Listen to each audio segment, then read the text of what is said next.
people, to a brand new episode of Cinema d'Amore. I'm your host, Justin Morgan, and I'm here with... And we are continuing our connections theme forever and ever and ever. Today we are going to be talking about The Ritual from 2017. It's on Netflix. I believe it's like a Netflix exclusive. I'm pretty sure they bought it. And I'm connecting it to Charles's pick of last week, The Descent. Do you have any guesses on the connection? I mean, it has a lot of connections. I mean, I could say technically I know how it connects because you already told me how you connected it partially through some AI. But I mean, yeah, it's got a bunch of characters in an isolated setting. They get lost. They get attacked by semi-paranormal forces. Yeah, that's it. 100%. You can keep going. It's the most detailed connection of all I mean, time. it's like the male. I mean, it really is just like an all-male version of The Descent. Like they are very similarly plotted and structured. It does not pass the Bechdel test. Not at all. Not in the slightest. 0% fail. I feel like there's only one woman in the whole thing. And she's like a cultist. I mean, there's like two, but yeah, they're both in the cult, and I don't think one of them could even speak English, or maybe can't speak at all. I don't know. Yeah, I wasn't sure. They probably weren't really speaking Norwegian or wherever, Swedish, well, whatever the hell they were. Yeah. The cultists. Yeah, I thought, what is a good double feature with Descent? And I feel like this would be a good double feature with The Descent. I have mixed feelings on this one. There's parts of it that I think are excellent. And then there's other parts in this film where I think the Britishness of it, for lack of a better word, kind of hides some of the, like, I don't know, poor aspects of it. Like I feel like a lot of the cast is not that great, minus the main guy. What's his name? Rafe Spall. Yeah. Spall. You know him from Shaun of the Dead. I think is he the kid in Shaun of the Dead? He's the 16-year-old. Yeah, he's been in Uh, stuff. is he in Shaun of the Dead? I think he's Oh that yeah, kid. I think you are. Yeah, you're right. I always forget that was like one of his first things. I think. Yeah. Is it Timothy Spall that he's related to? Like he's somebody's son. He's a son, and he's in the same career. I don't think he's a bad actor. I don't necessarily know if he had a lot to work with in this movie. Like, particularly, I do feel like the best actor besides him is his friend in the beginning of the movie that dies. Like, he felt the most naturalistic. I guess as naturalistic as as a performance could be. Because, we have, just like The Descent, we have a flashback of sorts instead of a year, 6 months ahead of time. And like The Descent, it deals with a death. Only this one is a robbery gone wrong. I really like the way that the scene plays out, where they're having this conversation and they're totally unaware that this woman's like hiding or like beat the shit out of her, like already has the shit beat out of her in the, behind the cash register. And these people come in, and the protagonist, is his name Luke? I'm confusing their names. I can't remember who's who. Yeah. Yes. Yeah. The main character. Yeah.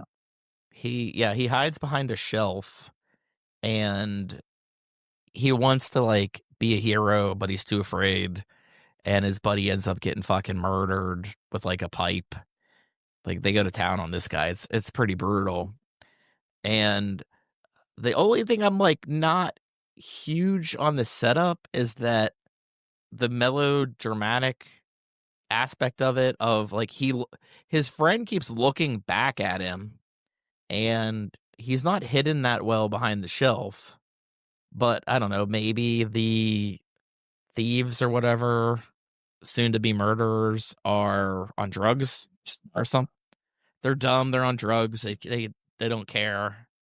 They're definitely dumb, but I do like that they kinda, like, go through with this hiking trip that they were planning.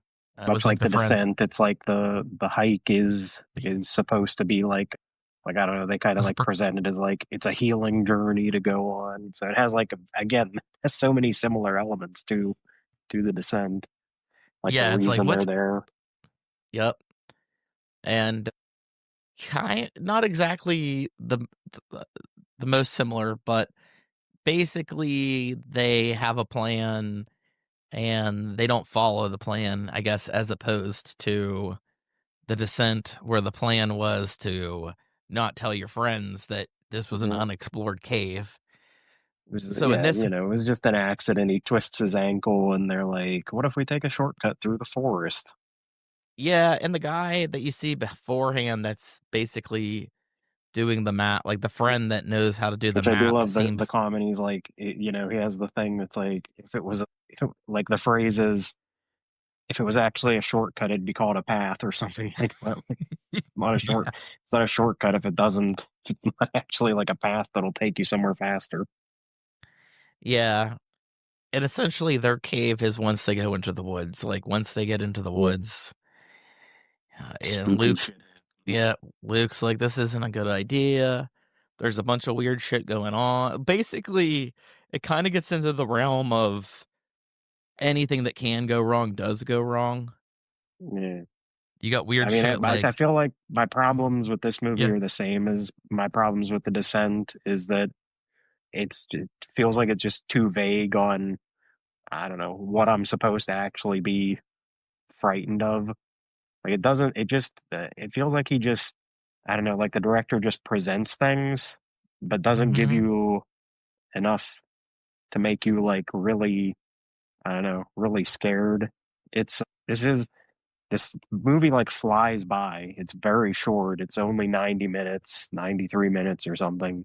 And it's one of the few times that like I'm watching it and I got to the end and was like, I could have done with like an extra like 10 or 15 minutes to like you wanted maybe more. like Yeah, make it longer, give please. me something, which I noticed when I looked through the rest of the movies that he's directed. A lot of the things he's worked on where he's done like four of the VHS movies and one of the other films he did was also an anthology that he did. So he does a lot of his stuff has been like short form, like He segments and things he that he's worked should on. be So I'm able like, to. yeah, half of it is like you'd think he'd use his time more wisely because he's used to working on shorts. But then my thought is, I mean, those shorts were so short that you have to go really fast. And maybe his thought process on this was, I've got an hour and a half. I can like really explore the space and really try to come up with stuff. And maybe he almost like it gets like too far away from him. Like he takes too much time to try to like really get into things or kind of get to the point of what we're supposed to be dealing with here. All your points are good. I am in the camp that if you can make a short film, you can make a feature length film. I don't know if it's necessarily the opposite because I feel like if you start with something that's long and you don't know where to cut the shit out, it gets much harder to make a big idea small. But yeah, you should not be making a small idea large either. I know this is based on a book. I just found that out today. I am sure it said in the Yeah, I think credits, I knew but that, but didn't. Yeah, don't know anything about it. Like if this changed things or if it cuts they things out. 'Cause, I mean, apparently. Go ahead. yeah, I mean, I don't know. The imagery in the film is really good and really interesting. I think that's probably the best thing I could say about it. Like when they get to that cabin, the first time where you're like, I don't think they should be in there because it definitely is like weird. And the guy finds like the Wicker Man type thing in the up in Yeah. like the attic or Yes. something. And you're just like, they definitely should not be here. Like that, I would have left immediately if I had seen that thing in that house. It's so weird. If it wasn't the Uh, animal that was open up in the tree. yeah, So I mean, yeah, like stuff like that's really good.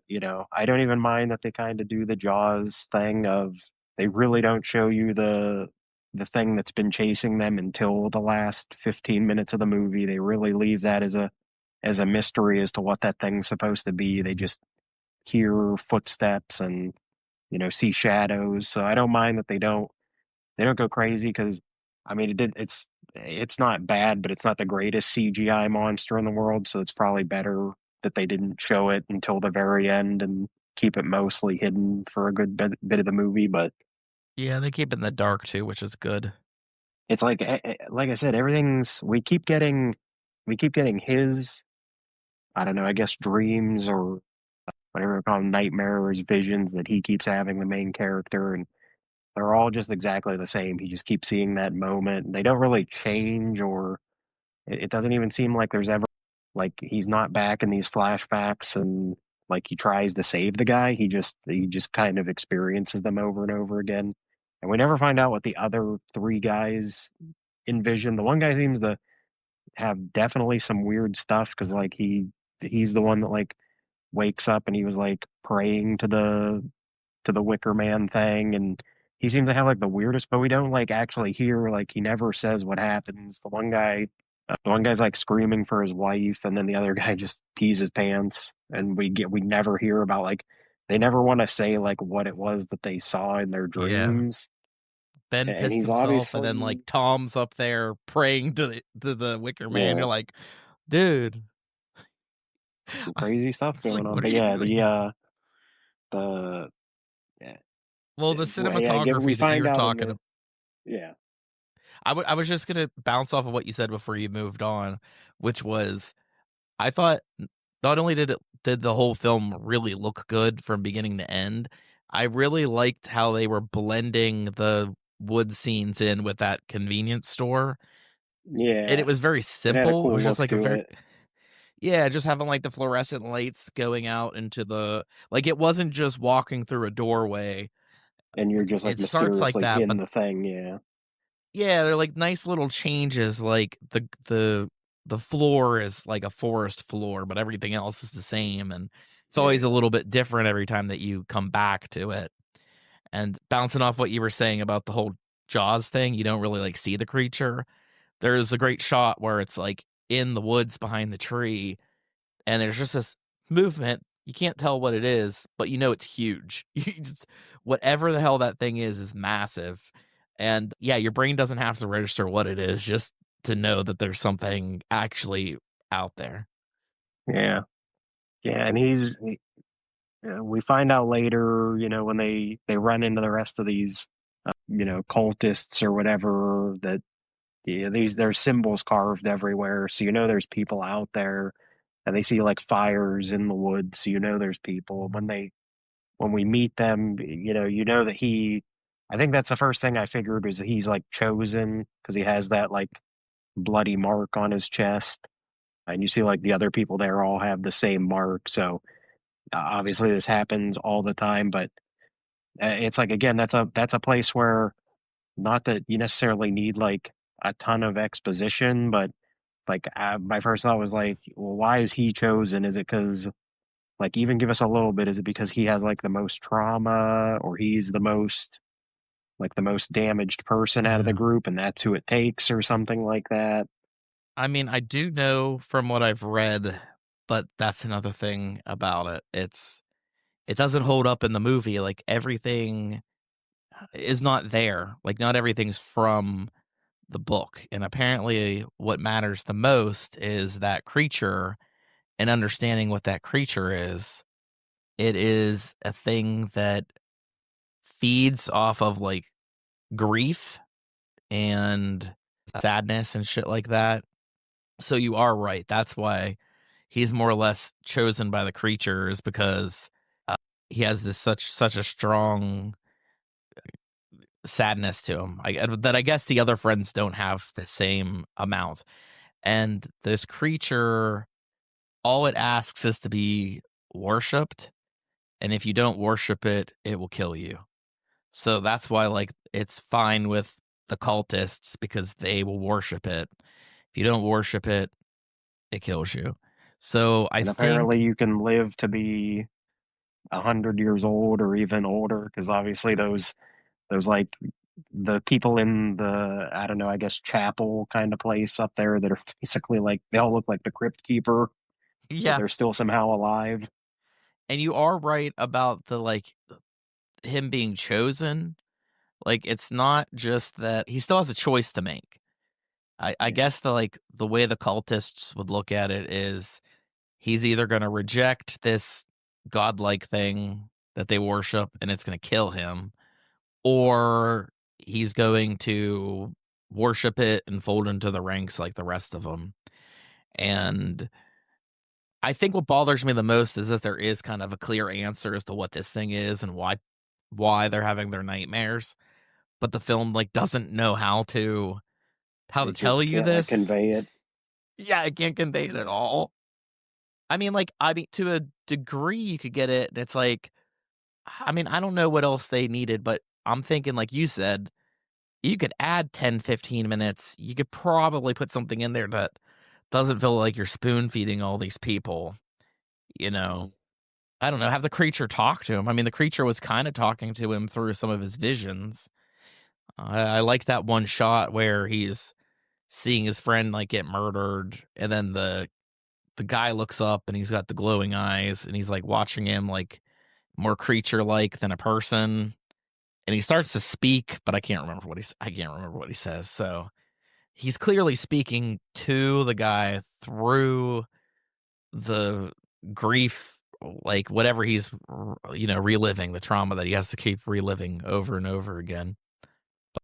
And I love the creature design too. I think it's fucking cool, like that whole mangled elk tree thing, and it's genuinely creepy when you first see it, and it like bends down to like look through the door, and it's got like kind of a person thing going on, and cl- clearly the It's got top a of the head face. is the Wicker Man. Yeah. It's got like a few faces. It's got too many faces, too many arms. But yeah, I think that the main character is a good actor because I've seen him in enough other things. But I don't think that the others were that strong, like, especially the guy that hurt his leg and like, dude, I don't know. Those are some of the worst acting I've ever seen, and I just felt like I felt like the British stuff kinda, like, hit it, and when I say that, I mean, like, they go full Well, British. the Yeah, there's accent a just, lot. hides the bad acting. Yeah, that's, like, what I took it as, and I was like, "Why didn't they, like, swap these actors?" I mean, or am I just under the illusion that that first guy was a better actor because he didn't have to speak that much?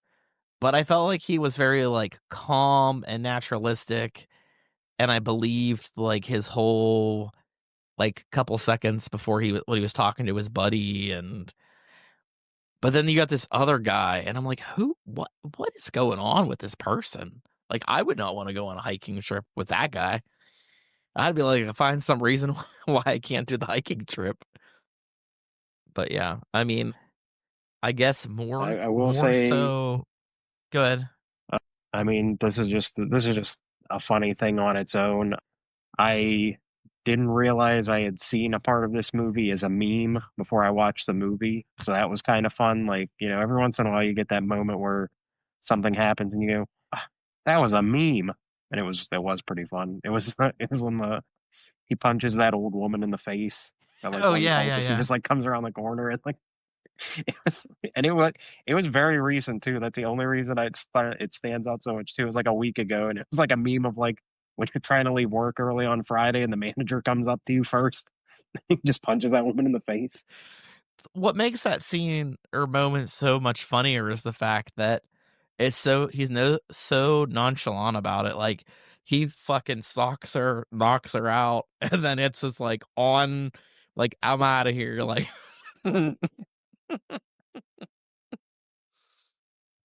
yeah, I mean, obviously the creature's a little bit different than the creatures that we get from the Descent, but it kind of does have the same ending of the American version of the Descent, where our protagonist gets out of the woods and supposedly is safe, but is probably realistically just gonna be traumatized for the rest of his life. Like, you know what I almost would have wanted to see?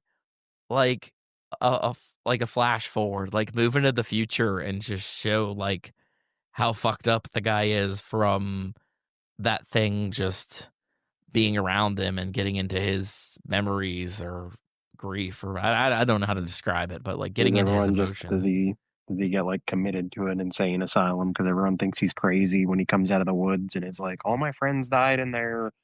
There's a monster in there. Or kind of do like a Green Mile thing where he's like he's alive a hell of a lot longer than he's supposed to be, just being Yeah, traumatized, just bothered by it. Or maybe have like his friend like permanently haunting him. Make it a American Werewolf in London type thing where it's his buddy now talks to him and it's like, "You did this to me," and he just has to hear that for the rest of his life. Like, Jesus Christ, man. But atmospherically, it is cool. I think that like the whole setup and going into the woods, everything looks great. Everything's mysterious. Like I like. I just don't feel like they. Not that they don't explain things like we said, but they don't. There's nothing in the movie to tell us some of the things that like I just told you guys. yeah, Like read the book. I yeah. think Sounds the like the they book could be good. sounds like the book goes into great detail about what the cult is, what the creature is. I saw it was like a 2011 book, so it only took them like 6 years to make it and adapt it. I don't know much more about the director, David Bruckner. I don't know if I've seen anything else from him. Like I said, I mean the VHS movies. He's worked on I haven't those as watched like it. a I haven't watched any writer of them. producer. You ever seen a single VHS movie? No. Oh, maybe You want next to do time all of we're them? watching a VHS movie. Yeah, that's. Oh, he did do the new Hellraiser. You probably did. You watch that? Oh, I did see the new Hellraiser. I did like the new Yeah, Hellraiser. That was surprisingly good, but I think it went back to like he really trusted the audience to, accept this new version. Okay, yeah, I did yeah. like that. So there you go. You got something. Yeah. And I mean obviously too, I feel like this is a mixture of that indie filmmaking that kind of came out of the Blair Witch. It's that like trying to be simplistic but creepy and but also I feel like with the guys that I can't remember Synchronic and they did the Yeah, Endless. yeah. They It's had they a kind of have similar an in feel to those movies a little bit. yeah, like they have some effects figured out and they're gonna tie it into their movie. Like it's a really simple effect, but I love the thing from the Endless where the rope just goes up into the sky, like it's in like a void, and it's just lighting. It's just lighting that makes it look like it's going up into nothing, and maybe some visual effects. And so I do appreciate what this movie does with what little it has. Like it doesn't. I mean, it doesn't have much to go by besides woods, the one building, and like an animal up in the tree. Well, I guess they have their convenience store that they keep repurposing. That was clearly a set. You'll find out that it was in like one of the big London theaters or something. Like they did The Descent. They What's use that that studio? in. Uh, but you were thinking of like the one they do all the Bond movies in. Yeah, I can't think of what it's called, and I heard it a million times in my life. So I'm like the same way. it's something real simple. It's just called the studio. Yeah, London's Hollywood. But yeah, I mean, I think that this movie looked better than The Descent. Uh, the Descent worked a hell of a lot better. Like you don't have to explain the monsters. Those are You like know, yeah, a lot you. simpler I mean, to this go thing could have over. been. I mean, this thing could. I mean, maybe the idea was, they do come across the cult at the end, and they got to worship the thing. But you think there'd be some sort of like explanation. I mean, they have the sacrifice aspect of it, but you don't really get, like, it doesn't really tie into the dreams or something. I mean, maybe it was supposed to be scary because they didn't speak English, yeah, but I don't know. Foreigners, they're terrifying.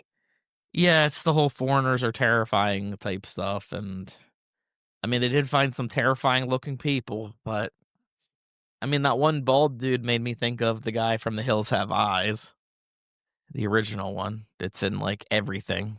The bald guy, He's always yeah. I know exactly mutant. what you're talking about. He would have been in this movie if he wasn't 100 years old. But yeah, I thought it was a decent movie to check out. Obviously, short runtime on Netflix, easy to find, and not a terrible movie, but maybe the most mediocre down the middle movie that we've done in a while. Yeah, it was just, it's a movie. I think the thing that stands out to me the most in this, the thing that I remembered was the way that they held off on that creature till the end, and then it was like, "What the fuck?" Like, I don't know what I was expecting, but I I was mean, not yeah, the design was like not, yeah. The like if I was to think of what I thought this creature was gonna be, I will say it was not that. Yeah, I think the first time I saw it, I thought it came out, like, holding a person, and I was like, "Oh, that's, like, its face." I'm like, "I have no idea what's going on." Also, it's a matter of the times. When this came out on Netflix, I don't know if it came out in 2017, and that's when I first watched it, or it came out a couple years later, but I was like, "Damn, that thing looks good." And this time, I'm, like, in the same boat as you, where I was like, the CG just isn't that great. Like, it didn't stand It's up okay. as much. It's okay. Yeah, it's not terrible. It's not I the mean, I worst. can't I've knock a seen movie for seen worse CGI. being cheap. Yeah, like, you know what? So what? You have to do it. But that's all I really got. I'm interested to see where you go from this. You find another movie that's like You know, 100% similar. you just keep watching these movies that are just vaguely, The Descent. vaguely connected. Yeah, they're just vaguely variations on the descent. If the girls went hiking instead of caving, this is definitely what would have happened. I mean, they're also globetrotting because they're in London in this, and then they jump to that like Swedish Norwegian border trail or whatever, and then the cave was in like North Carolina or some shit like that. It was like in the Appalachian Mountains, so they definitely went to another country to do that Well, too. yeah, they're in different countries at different times. A friend dies, they have to go to a faraway country to do a thing that they could probably do almost anywhere. They get trapped. There's some creatures. Everybody pretty much dies. There's no survivors, or if they survive, they're really fucked up. And a few standout casts, but mostly not that amazing. But see it. Yeah, definitely check it out. And this month it's your birthday. We have to find a way to tie that into. Into We'll your figure it pick, out. your birthday movie. It's about as close to your birthday as you're gonna get. Or is there 3 Junes? 3 June Fridays? I don't remember. It's possible. You never know. No. I would find something crazier for you to fucking watch. The crazier, the better.